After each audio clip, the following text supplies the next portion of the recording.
Mike Rader is not only a really, really good trial lawyer, but he's somebody that is really involved in the community. His family is very involved in the community, and he has a great background for the firm.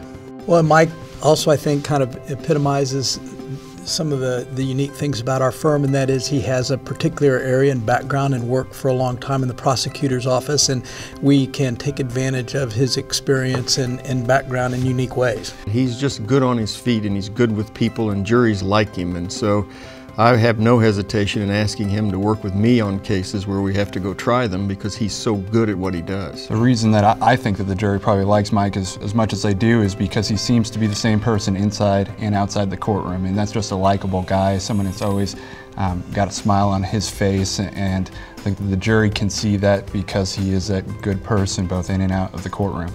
Well, and it's not the firm too, but the community. Mike's on the Kansas City Police Board. He's very involved with all the activities of the city. He's well known with city officials, and he gives an incredible amount of time, pro bono time, to the people of the city and to our community.